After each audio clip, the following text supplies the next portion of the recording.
So I was talking with my friend today about boundaries, and I just wanted to do kind of a short video because I felt like what we were talking about, I was like, dang, this really applies to a lot of the other stuff that I talk about on this channel. But we were talking about this idea of boundaries in kind of relation to all the different types of friendships that people can have.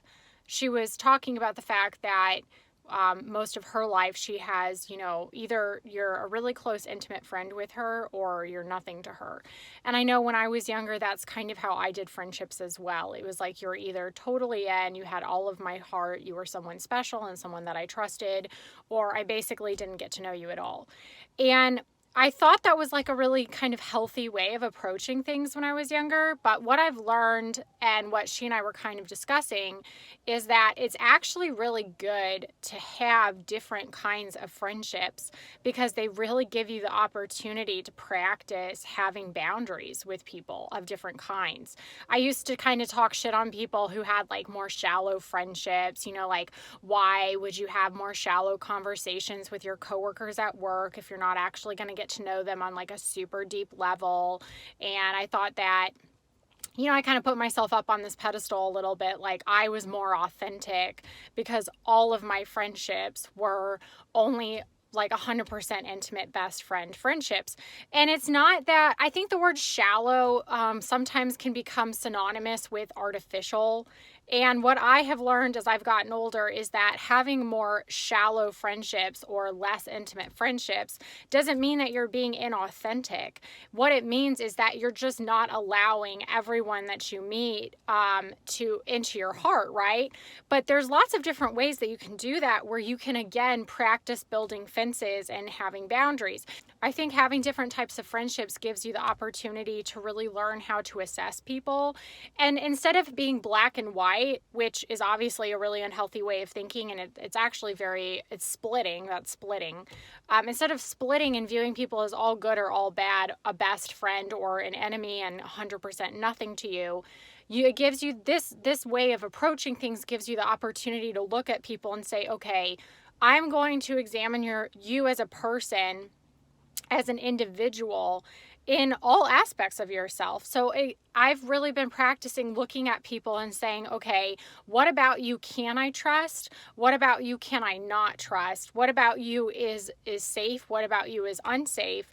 And then instead of discarding all of them in their entirety as something completely worthless to me, it's really caused me to examine people and really say, wow, there's lots of things inside of you that are really beautiful, that are valuable to yourself, to the people around you. There's a lot of ways that you can be a good friend to me and I can be a good friend to you and I can enjoy you as a person, but maybe you're not going to be a best friend to me and that's okay.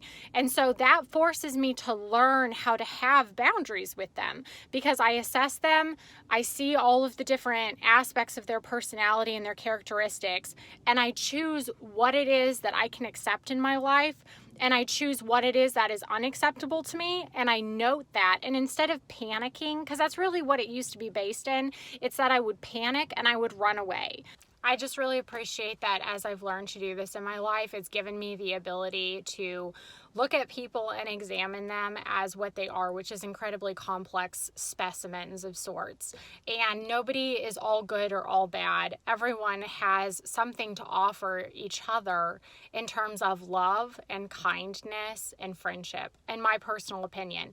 But again, what's neat about learning this skill is that not everybody has to become your friend, but it gives me a way of connecting with my coworkers at work while also keeping them at a healthy distance.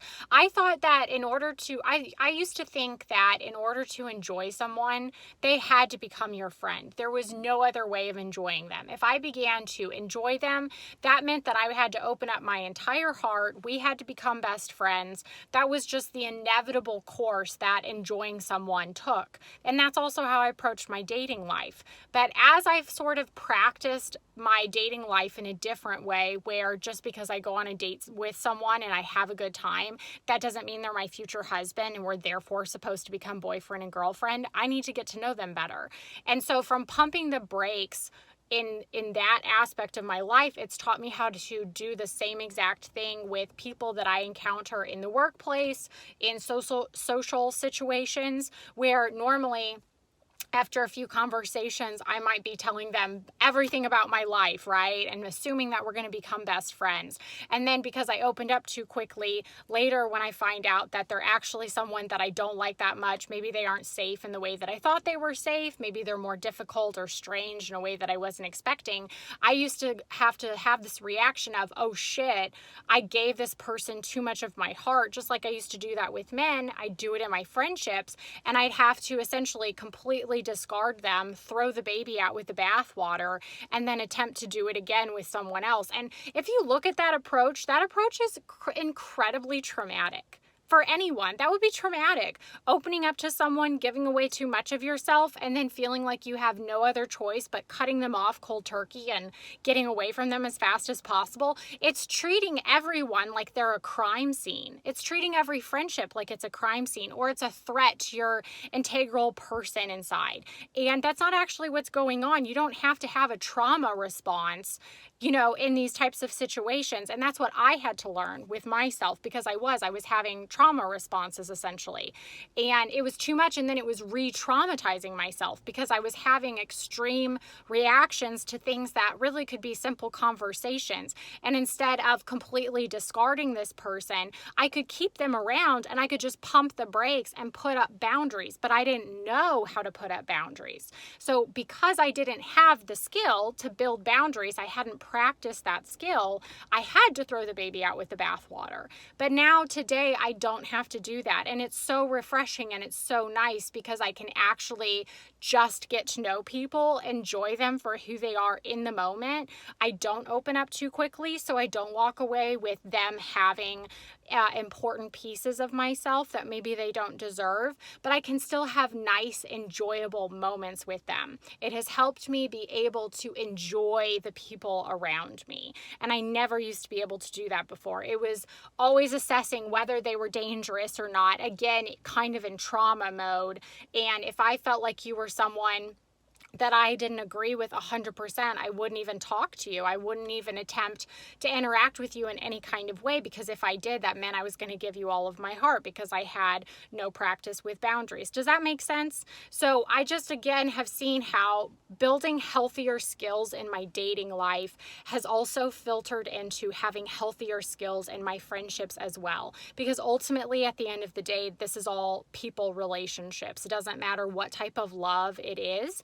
If you learn how to exude and control the way that you give away love with one type of person, it makes sense that you would learn how to exude and control how you give away love with all types of people.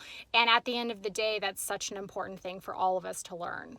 I think the thing that I enjoy about people the most, especially since beginning to do this and approaching things differently, I enjoy so much that everyone actually really does have such beautiful things inside of them. You just have to look for what it is. And I'll never forget one of my first sponsors in AA. When I got into the AA rooms, everyone's story was so intense. I've never done hard drugs. I've only ever been an alcoholic or been addicted to hard drugs, I should say. And so I was comparing our stories. All I was aware of were all of the differences and the hard lives that they came from. I've never been to jail. I've never been to prison. I was just seeing all of these differences and thinking to myself, I shouldn't be here. I don't fit in. And my sponsor said to me, and I'll never forget this, she said, if you look for the differences, you will find them. But if you look for the similarities, you will find those. And so it's your intention going in. Are you looking for the dangerous, bad things in people? Or are you looking for the ways that we're all similar, the ways that we all want love, the ways that we all want to be understood, and really valuing and appreciating that in the people around you, but at the same time not giving away too much of your heart too quickly? That is such a cool experience to have. Appreciating and loving people in a safe way, in a way that is safe for you. You don't always have to stay safe by running away. You don't always have to stay safe by closing yourself off to the people around you and not opening up whatsoever. You know what I'm saying? There is a way to safely love people. People who are kind of difficult, people who are kind of hard to be around. There are safe ways to love them. And someone did that for us at one point. Someone loved us in maybe a really hard way that was safe for them, and that maybe changed us. That added to the foundation of who we are. And we should thank those people and try and pass that on. And this is one of the ways that we can pass that on. This skill helps us learn how to love and enjoy people in a safe way. Love and enjoy difficult people in a safe way. And I think that's great, because aren't we difficult people too? Let's be honest. So I just wanted to make that video as something that maybe would be interesting to think about, just this idea that, again, people are not all good or all bad. You're never going to find someone who is perfect. You're never going to find someone who doesn't have flaws. And so really there comes the question that you have to ask yourself, which is, am I willing and do I have the desire to accept people where they're at? And if I want to have more relationships in my life, if that's something that's a goal of mine that's important to me to have, how will I approach people so that I can handle them and their flaws? Because the other thing that I saw with myself when I was younger is that I expected everyone to tolerate me and the ways that I was just a giant clusterfuck. You know, I mean, I used to lie when I was younger. I was very emotionally unstable. I didn't always have loyalty. I really put people through the ringer. I wanted everything done on my time, according to my standards. When you get sober, the AA book kind of talks about this. It says that, you know, you feel like you're the director of the play and everyone should follow your script and put the lighting the way that you would like it. But really, we are not the author of life. And so it's actually very arrogant to assume that everything should be according to our standards. And so as I began to look inward and say, wow, there's all these people around me throughout my life that have loved me as I am. They haven't asked me to change. I've probably put a lot of hardship on them. And despite all of the hardship that I have brought to the table, they have handled it with grace, with forgiveness, and with acceptance. And it's not because they didn't see my shit for what it was. They absolutely did. But they knew how to move past it. And to be fair, you also have to, that's where you have to assess people and say, okay, what kind of hardship might they bring into my life? If it's something that's completely toxic, super horrible, super crazy, super dangerous, if that person has almost that desire in their heart, that malicious desire, and they find enjoyment out of causing pain and breaking down boundaries, no, that's not a person that you can effectively have boundaries with, because they enjoy breaking down your boundaries. That's a different thing.